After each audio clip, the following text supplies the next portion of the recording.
ৰাতি টোপনিৰ পূৰ্বে সৰু এটা ইস্তিগফাৰ পঢ়ক আল্লাহ ৰব্বুল আলামিন আপোনাক গাইবী সহায় কৰিব চাৰিওফালৰ পৰা আপোনাৰ কাৰণে ৰিজিকৰ দৰজা খুলি দিব আপোনাৰ ঘৰ সংসাৰত প্ৰচুৰ পৰিমাণে আল্লাহ তাআলাই নিয়ামত দান কৰিব আপোনাৰ ফেমিলিত যিসকলে ইনকাম কৰে তেওঁলোকৰ ৰোজগাৰত বৰকত হ'ব ইনকামত বৰকত হ'ব আল্লাহ ৰব্বুল আলামিন আপোনাৰ জীৱনৰ পৰা অভাৱ অনাটন দৰিদ্ৰতাবোৰ দূৰ কৰি দিব জীৱনত আল্লাহ তাআলাই শান্তি দান কৰিব মাথো এই নহয় এই আমল যদি আপুনি কৰে প্ৰতি ৰাতি টোপনিৰ পূৰ্বে আপুনি যদি এই সৰু এটা ইস্তিগফাৰ আপুনি পঢ়িব পাৰে আল্লাহ তাআলাই আপোনাৰ জীৱনৰ সকলো গুনাহ খাতা মাফ কৰি দিব সুবহানাল্লাহি বিহামদিহি মোৰ প্ৰিয় দিনী ভাই বন্ধুসকল মোৰ অতি শ্ৰদ্ধাৰ মা আৰু ভনীসকল কথাখিনি বহুত গুৰুত্ব সহকাৰে শুনিব এই ইস্তিগফাৰ মই আপোনাক ধুনীয়াকৈ কৈ দিম এই সৰু এটা ইস্তিগফাৰ আপুনি আজি মুখস্থ কৰি ল'ব আৰু যিমান দিন জীয়াই থাকে এই আমল কৰিব এই আমল আপুনি ৰাতি টোপনিৰ পূৰ্বে বিছনাত বহি বহি এই আমল কৰিব লাগিব এই ইস্তিগফাৰ পঢ়িব লাগিব অৱশ্যই আপুনি এই আমল কৰাৰ পূৰ্বে আপুনি ৰাতি ইশাৰৰ নামাজ পঢ়িব লাগিব পুৰুষসকল মছজিদত বা জামাত নামাজ আদায় কৰিব আমাৰ মা ভনীসকলে ঘৰত যাই নামাজ পঢ়ি লৈ ইশাৰৰ নামাজ পঢ়িব আল্লাহ ৰব্বুল আলামিন মুমিন মুছলমানসকলৰ ওপৰত 5 ওয়াক্তৰ নামাজ ফৰজ কৰিছে আমি 5 ওয়াক্তৰ নামাজ পঢ়িবই লাগিব যিসকল বান্দা বান্দিয়ে নামাজ পঢ়ে 5 ওয়াক্তৰ নামাজ আদায় কৰে তেওঁলোকৰ সম্পৰ্ক আল্লাহৰ লগত গভীৰ সম্পৰ্ক হয় আল্লাহ ৰব্বুল আলামিন তেওঁলোকক পছন্দ কৰে তেওঁলোকক ভাল পায় কিয়নো তেওঁলোকে নামাজৰ যোগেদি আল্লাহৰ লগত মিৰাজ কৰে আল্লাহৰ লগত সাক্ষাৎ কৰে আল্লাহৰ ৰাসূল সাল্লাল্লাহু আলাইহি ওয়াসাল্লামে কয় আস-সালাতু মি'ৰাজুল মুমিনিন নামাজ হৈছে মুমিনিন সকলৰ কাৰণে মি'ৰাজ নবীয়ে মি'ৰাজ কৰিছিল আল্লাহৰ আৰশলৈ যায়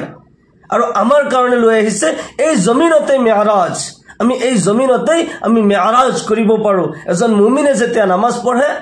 তো আল্লাহৰ দিদাৰ কৰি থাকে আল্লাহৰ লগত কথা পাতি থাকে কিয়নো হাদিসে জিব্ৰাইলত আহিছে আন তা'বুদাল্লাহ কাআন্নাকা তাৰাহু তুমি যেতিয়া ইবাদত কৰিবা তোমাৰ এনেকুৱা তুমি অনুমান কৰিবা যে তুমি আল্লাহক দেখি আছা ইমানখিনি যদি তোমাৰ ধ্যান নাহে কমসে কম তুমি এইখিনি ভাবিবা যে আল্লাহ তাআলা মোক দেখি আছে আস-সালাতু মি'ৰাজুল মুমিনিন নামাজ মুমিনিন সকলৰ কাৰণে মি'ৰাজ হয় আপুনি এই আমল কৰাৰ পূৰ্বে অৱশ্যই ইশাৰৰ নামাজ আদায় কৰি ল'ব আল্লাহ ৰাসূল সাল্লাল্লাহু আলাইহি ওয়াসাল্লামে কয় যি ব্যক্তিয়ে ৰাতি টোপনিৰ পূৰ্বে ইশাৰৰ নামাজ আদায় কৰি তেওঁ টোপনি গ'ল তেওঁ আধা ৰাতি নফল ইবাদত কৰাৰ সওয়াব পালে সুবহানাল্লাহ আৰু যিজনে ফজৰৰ নামাজটো পঢ়িলে পুৰুষসকলে মছজিদত জামাতৰ সৈতে নামাজ পঢ়িলে মহিলাসকলে ঘৰত যথা সময়ত ওয়াক্ত আউৱাল ওয়াক্তত নামাজ আদায় কৰিলে সেইজন ব্যক্তি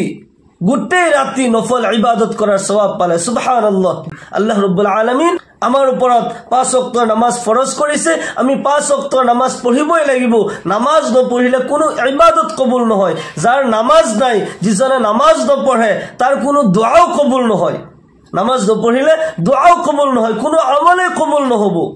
আপুনি অৱশ্যই নামাজ পঢ়িব লাগিব নামাজ পঢ়ি যদি আপুনি এই আমল কৰে আল্লাহ ৰাব্বুল আলামিন আপোনাক দিন ও দুনিয়াত কামিয়াবি দান কৰিব ৰাতি টোপনিৰ পূৰ্বে বিছনাত বহি বহি আপুনি এই আমল কৰিব লাগিব আল্লাহ তাআলা কিমান দয়াবান হয় কিমান মেহেৰবান হয় বান্দাৰ প্ৰতি কিমান দয়াবান হয় আল্লাহ তাআলা আমাৰ কাৰণে ৰাতি এটি নিয়ামত দান কৰিছে আমাক যে ৰাতি দিছে দিন ৰাতি আল্লাহ সৃষ্টি কৰিছে এয়া আমাৰ কাৰণে এটি বহুত ডাঙৰ নিয়ামত দান কৰিছে বান্দাই গোটেই দিন কষ্ট কৰে পুৰুষসকলে অফিস আদালতত খেতি পথাৰত কষ্ট কৰে কাম কৰে গোটেই দিনত ভাগৰি যায় আমাৰ মা ভনীসকল ঘৰত লৰা ছোৱালীৰ খিদমত ৰান্ধা বঢ়া কিমান ঘৰত কাজ কৰ্ম কৰে গোটেই দিন কষ্ট কৰি ভাগৰি যায় এই গোটেই দিনৰ কষ্ট ভাগৰ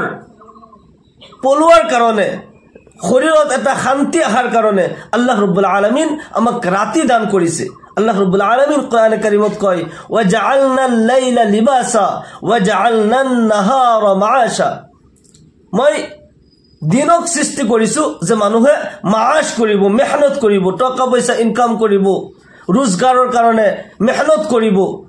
আৰু ৰাতি দিছো এটি আবৰণ কৰি শান্তিপূৰ্ণভাৱে যাতে তেওঁলোকে বিশ্ৰাম কৰিব পাৰে আৰাম লব পাৰে আমি যেতিয়া গোটেই দিন কষ্ট কৰি যেতিয়া ভাগৰি যাও আৰু যেতিয়া আমি টোপনি মাৰো ৰাতি যেতিয়া টোপনি মাৰো টোপনিৰ পৰা উঠাৰ পিছত শৰীৰ ৰিএক্টিভ হৈ যায় দ্বিতীয় দিন কাজকৰ্ম কৰাৰ কাৰণে সম্পূৰ্ণভাৱে ৰেডি হৈ যায় যাৰ নেকি টোপনি নাই চাব সেইজন মানুহ বহুত দুৰ্বল হয় তাৰ মেন্টেলি বহুত কিছু মানে মেনেজ কৰিব নোৱাৰে শৰীৰটো এক্টিভ নাথাকে যাৰ টোপনি নাই তাৰ শৰীৰো এক্টিভ নাথাকে তাৰ ব্ৰেইন এক্টিভ নাথাকে তাৰ হাৰ্ট কিডনি এইবোৰ এক্টিভ নাথাকে সেই কাৰণে আল্লাহ তাআলাই নিয়ামত স্বৰূপে আমাৰ কাৰণে দিন আৰু ৰাতিবোৰ সৃষ্টি কৰিছে আমি ৰাতি টোপনিৰ পূৰ্বে এই আমল কৰিব লাগিব আমি প্ৰতি ৰাতিয়ে যদি এই আমল কৰো আল্লাহ ৰাব্বুল আলামিন আমাৰ প্ৰতি ৰাজি আৰু খুশি হৈ যাব আপুনি ইশাৰৰ নামাজ পঢ়ি খানা খোৱাৰ পিছত যেতিয়া আপুনি শুৱাৰ পূৰ্বে আপুনি ধুনীয়াকৈ ওযু কৰি ল'ব ওযু অৱশ্যই ধুনীয়াকৈ কৰিব যি ব্যক্তিয়ে ধুনীয়াকৈ ওযু কৰে তাৰ কাৰণে দুটা পুৰস্কাৰ হয় এটা হৈছে আল্লাহ ৰাসূল সাল্লাল্লাহু আলাইহি ওয়াসাল্লামে কয় আল্লাহ ৰাব্বুল আলামিন তাৰ ওযুৰ অংগবোৰৰ পৰা যিমান গুনাহ হৈছিল হাতৰ দ্বাৰা মুখৰ দ্বাৰা চেহেৰাৰ দ্বাৰা যিমান গুনাহ তেওঁ কৰিছিল গোটেই অংগৰ সগীৰা গুনাহবোৰ লগে লগে ওযুৰ পানীৰ লগে খহি পৰি যায় ওযুৰ পানীৰ লগত তাৰ গুনাহবোৰ মাফ হৈ যায় সুবহানাল্লাহ এক নম্বৰ পুৰস্কাৰ যে ওযু কৰিলে এই অংগৰ দ্বাৰা যিমান পাপ হৈছিল আল্লাহ তাআলাই মাফ কৰি দিয়ে দুই নম্বৰত আল্লাহ ৰাসূল সাল্লাল্লাহু আলাইহি ওয়াসাল্লামে কয় কিয়ামতৰ দিনাখন অগণন মানুহ যেতিয়া হাশৰৰ ময়দানত জমা হ'ব মই মোৰ উম্মতসকলক দূৰৰ পৰা দেখা পাই চিনি পাই যাম কিয়নো তেওঁলোকৰ ওযুৰ অংগবোৰ নূৰৰ দৰে জিলিকি থাকিব মই দূৰৰ পৰা দেখিলে চিনি পাই যাম অমুক অমুক মোৰ উম্মত হয় আল্লাহু আকবাৰ সেই কাৰণে আপুনি ধুনীয়াকৈ ওযু কৰিব ওযু কৰাৰ পিছত কলিমা শাহাদাত পাঠ কৰিব আশহাদু আল্লা ইলাহা ইল্লাল্লাহু ওয়া আশহাদু আন্না মুহাম্মাদান আবদুহু ওয়া রাসূলুহু কলিমা শাহাদাত যেতিয়া পঢ়িব আকাশৰ পিনে চকু উঠাই আকাশৰ ফালে চাই কলিমা শাহাদাত পঢ়িব আল্লাহ ৰাসূল সাল্লাল্লাহু আলাইহি ওয়াসাল্লামে কয় যি ব্যক্তিয়ে ধুনীয়াকৈ ওযু কৰিলে ওযুৰ পিছত কলিমা শাহাদাত পাঠ কৰিলে আল্লাহ ৰাব্বুল আলামিন তাৰ কাৰণে জান্নাতৰ সকলো দৰজা খুলি দিয়ে সুবহানাল্লাহ সেই ব্যক্তি জান্নাতৰ যিকোনো দৰজা দি ইচ্ছা কৰিলে জান্নাতত প্ৰৱেশ কৰিব পাৰিব আল্লাহু আকবাৰ কিমান ডাঙৰ এটি ফজিলত হয় সেই কাৰণে আপুনি সদায় যেতিয়া ওযু কৰিব ওযু কৰাৰ পিছত কলিমা শাহাদাত পাঠ কৰিব কলিমা শাহাদাত বেলেগ বেলেগ ৰিৱায়াতত অলপ বেছিকও আছে আশহাদু আল্লা ইলাহা ইল্লাল্লাহু ওয়াহদাহু লা শাৰীকা লাহু এইখিনি ইজাফা কৰাও আছে এনেকৈ পঢ়িলেও হ'ব ওয়াহদাহু লা শাৰীকা লাহুৰ অৰ্থ হৈছে আল্লাহ এক অদ্বিতীয় তেওঁৰ কোনো অংশীদাৰ নাই এইখিনি শব্দ যদি লগত মিলাই দিয়ে তেতিয়া আৰু বেছি ভাল হয় আশহাদু আল্লা ইলাহা ইল্লাল্লাহু ওয়াহদাহু লা শারীকা লাহু ওয়া আশহাদু আন্না মুহাম্মাদান আবদুহু ওয়া রাসূলুহু এইখিনি পঢ়িলে আৰু অলপ ভাল হয় আপুনি ওযু কৰাৰ পিছত কলিমা শাহাদাত পাঠ কৰিব কলিমা শাহাদাত পাঠ কৰাৰ পিছত আপুনি যেতিয়া বিছনাত শুবলৈ যাব শুৱাৰ পূৰ্বে তাতে বহি আপুনি তিনিবাৰ প্ৰথমতে দুৰুদ শৰীফ পঢ়িব দুৰুদ শৰীফ যেটো আমি নামাজত পঢ়ো এই দুৰুদ শৰীফ আপুনি পঢ়িব আপুনি যদি নাজানে তেতিয়া মই সহজভাৱে দুৰুদ শৰীফটো কৈ দিছো আল্লাহুম্মা সাল্লি আলা মুহাম্মাদ ওয়া আলা আলি মুহাম্মাদ কামা সাল্লাইতা আলা ইব্রাহিম ওয়া আলা আলি ইব্রাহিম إنك حميد مجيد اللهم بارك على محمد وعلى آل محمد كما باركت على إبراهيم وعلى آل إبراهيم إنك حميد مجيد أنا كوي তিনিবাৰ দুৰুদ শৰীফ পঢ়িব যদি এই দুৰুদ শৰীফ নোৱাৰে দীঘলীয়া হয় কমসে কম সৰু এটি দুৰুদ শৰীফ সাল্লাল্লাহু আলাইহি ওয়াসাল্লাম সাল্লাল্লাহু আলাইহি ওয়াসাল্লাম সাল্লাল্লাহু আলাইহি ওয়াসাল্লাম তিনিবাৰ পঢ়িব যিকোনো আমলৰ পূৰ্বে যদি আপুনি দুৰুদ শৰীফ পঢ়ে হে আমল কবুলিয়তৰ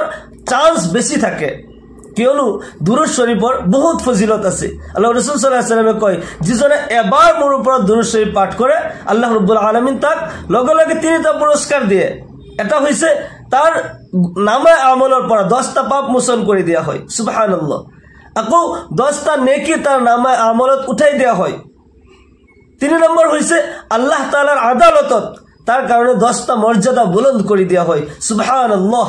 অন্য ৰিওয়ায়াতত আহিছে মোৰ যে উম্মতে মোৰ ওপৰত বেছি বেছি দুৰুদ শৰীফ পাঠ কৰি থাকিব কিয়ামতৰ দিনাখন তেওঁ মোৰ বেছি ওচৰত থাকিব আল্লাহু আকবাৰ সেইকাৰণে দুৰুদ শৰীফ পাঠ কৰিব লাগে দুৰুদ শৰীফৰ বহুত ফজিলত আছে আপুনি তিনিবাৰ কমসে কম এই আমলৰ পূৰ্বে দুৰুদ শৰীফ পাঠ কৰিব দুৰুদ শৰীফ পাঠ কৰাৰ পিছত এই ইস্তিগফাৰ আপুনি পঢ়িব এই ইস্তিগফাৰৰ নাম হৈছে সাইয়্যিদুল ইস্তিগফাৰ এই ইস্তিগফাৰৰ বিষয়ে নবী সাল্লাল্লাহু আলাইহি ওয়াসাল্লামে কয় যে বান্দাই পুৱাৰ ভাগত এই ইস্তিগফাৰ পাঠ কৰে আৰু গুদলি সূৰ্য অস্ত যোৱাৰ আগে আগে যদি মানুহজন ইন্তেকাল হৈ যায় তেও জান্নাতি হয় সুবহানাল্লাহ আৰু যদি ৰাতি তেও গুদলি এই ইস্তিগফাৰ পাঠ কৰে আৰু বেলি উঠাৰ আগতে ৰাতিৰ ভিতৰত যদি মানুহজনৰ ইন্তেকাল হয় তেও জান্নাতি হয় আল্লাহ তাআলাই তাৰ জীৱনৰ সকলো পাপ মোচন কৰি দিব তেও এজন জান্নাতি ব্যক্তি হয় সুবহানাল্লাহ সেই কাৰণে আপুনি যিমান দিন জীয়াই থাকে প্ৰতি ৰাতি দিনত যদি আপুনি টাইম নাপায় দিনত যদি টাইম পায় দিনতো পঢ়িব কিন্তু ৰাতি আপুনি প্ৰতি ৰাতি এই আমল কৰিব তিনিবাৰ দুৰুদ শৰীফ পঢ়িব বা ওযু মই আগতে কৈ দিলো ওযু কৰি লৈ কলিমা শাহাদাত পঢ়িব তাৰ পিছত তিনিবাৰ দুৰুদ শৰীফ পঢ়ি এই ইস্তিগফাৰ পঢ়িব এই ইস্তিগফাৰৰ নাম হৈছে সাইয়্যিদুল ইস্তিগফাৰ মই লাহে লাহে কৈ দিম আপুনি মুখস্থ কৰি লব আল্লাহুম্মা আনতা রাব্বি লা ইলাহা ইল্লা আনতা খালাকতানি ওয়া আনা আবদুকা ওয়া আনা আলা আহদিকা ووعدك ما استطعت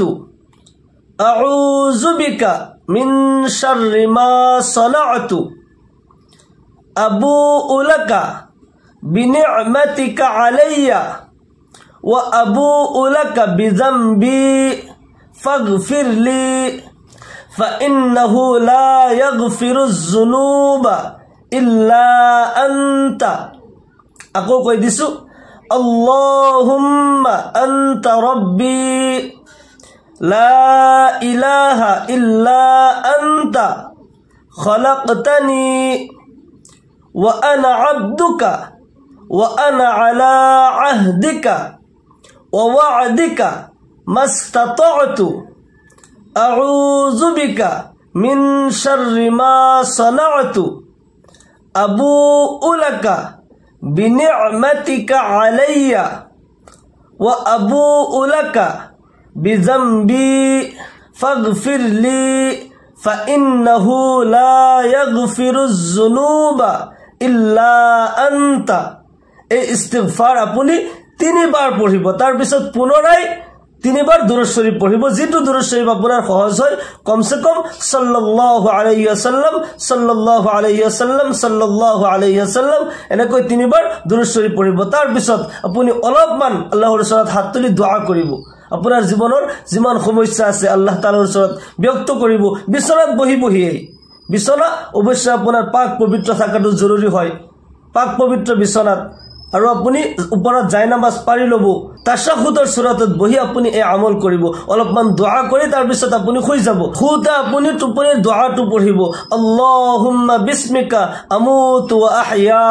এটু পঢ়ি তাৰ পিছত আপুনি খু কাটি হৈ কিবলামুখী হৈ আপুনি শুই যাব শুই মনে মনে আকৌ দুৰুদ শৰীফ পঢ়ি এনেকৈ টোপনি যাব আল্লাহ ৰাব্বুল আলামিন আপোনাক গায়বী সহায় কৰিব জীৱনত শান্তি আহিব ঘৰৰ সকলোকে আপুনি এই আমল কৰিবলৈ কব পুৰুষ মহিলা লৰা ছোৱালী সকলোৱে প্ৰতি ৰাতি খোৱাৰ পূৰ্বে এই আমল কৰিব আল্লাহ ৰাব্বুল আলামিন দিন ও দুনিয়াত কামিয়াবি দান কৰিব আল্লাহ তাআলাই জীৱনৰ সকলো গুনাহ মাফ কৰি দিব আল্লাহ ৰাব্বুল আলামিন আমাক সকলোকে এই সাইয়্যিদুল ইস্তিগফাৰৰ আমল কৰাৰ তৌফিক দান কৰক সকলোৱে কক আল্লাহুম্মা আমিন ওয়া আখিৰু দাওয়ানা আনিল হামদুলিল্লাহি ৰাব্বিল আলামিন আসসালামু আলাইকুম ওয়া ৰাহমাতুল্লাহি ওয়া বাৰাকাতুহু।